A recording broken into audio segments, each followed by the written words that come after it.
కుబేరా ఎలా అనిపించింది అన్న?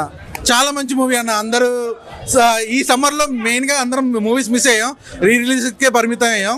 ఇది మాత్రం థియేటర్లో చూడాల్సిన మూవీ. టైం డ్యూరేషన్ ఒక 3 hours ల్యాగ్ అనిపించచ్చేమో కానీ, అంటే సెకండ్ హాఫ్లో కొంచెం ల్యాగ్ అనిపించింది కానీ కంటెంట్ డ్రివెన్ మూవీ బేసిక్గా. మన మలయాళంలో, తమిళ్లో ఇలాంటి సినిమాలు వస్తే మాత్రం ఎత్తేసి ఓటీటీలో చూసుకుంటాం కదా, అలా కాకుండా థియేటర్లో ఎక్స్పీరియన్స్ చేయాల్సిన మూవీ. సెకండ్ హాఫ్లో కొంచెం అనిపించింది అన్న, బట్ కొన్ని సీన్స్ అప్పటికే 15 minutes అంతా ట్రిమ్ చేసినట్టున్నారు. But it's an absolute theatrical movie. అది నేషనల్ అవార్డు ఇవ్వకపోతే మాత్రం నేను ధర్నా చేస్తా అన్న, అంత బాగా అనిపించింది. మంచి అనుకునే క్యారెక్టర్లో ఎలా చేశాడు అంటే, ఇప్పుడు బిచ్చగాడు విజయ్ ఆంటోని ఇరగదీసినాడు, సో అంతకు మించి ఉందా? అంతకు మించే ఉందన్న. అంతకు మించి ఒక 200% ఇచ్చాడన్న ఇతనైతే. అంటే ఆబ్వియస్లీ కంపేర్ చేస్తానని అతనికి తెలుసు కాబట్టి దాన్ని అనుకూలంగా చేశారని నాకు అనిపించింది. చాలా మంచి మూవీ, చాలా మంచిది. సో రష్మిక మందన ఎలా అనిపించింది అన్న?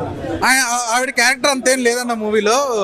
అంటే కొన్ని లిమిటెడ్ సీన్స్కే ఆవిడ వచ్చేది కూడా ఇంటర్వెల్ ముందు సీన్ వస్తుంది.